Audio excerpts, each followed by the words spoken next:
ক্রমশ কঠিন থেকে কঠিনতর হচ্ছে ইরান আমেরিকা যুদ্ধ।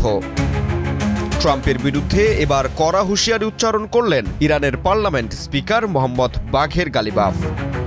দেশটির ৭০ লাখ মানুষ সামরিক বাহিনীর স্বেচ্ছাসেবী হিসেবে নাম লিখিয়েছেন।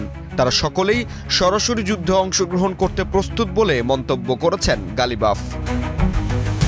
ওয়াশিংটনের শর্ত মেনে যুদ্ধ শেষ করার চুক্তিতে সম্মত না হলে ইরানকে প্রস্তর যুগে পাঠানোর হুমকি দিয়েছিলেন মার্কিন প্রেসিডেন্ট ডোনাল্ড ট্রাম্প। গত বুধবার রাতে ওয়াশিংটনে জাতির উদ্দেশ্যে দেওয়া ভাষণে তিনি হুমকি দেন।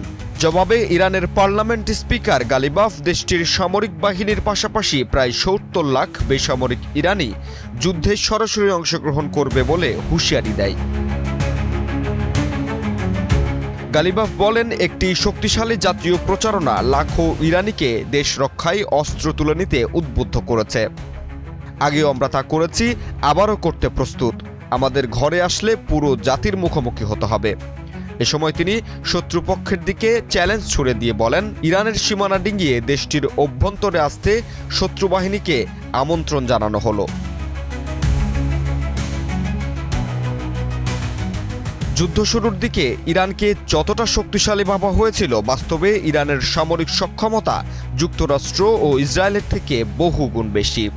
এর সাথে যুক্ত হয়েছে প্রতিবেশী দেশের সমর্থন।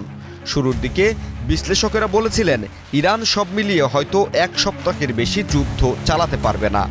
তবে অবাক করার বিষয় হলো, ১ মাস পেরিয়ে গেলেও ইরান যেন তার সামরিক সক্ষমতা দিন দিন বাড়িয়ে যাচ্ছে। যতবারই যুক্তরাষ্ট্র ইরানকে নিয়ে বাক্য খরচ করেছে, ঠিক ততবারই পাল্টা প্রত্যুত্তরে ইরান ক্ষেপণাস্ত্র ছুড়েছে। জাহিদ হাসান সাব্বির, বাংলা নিউজ 24।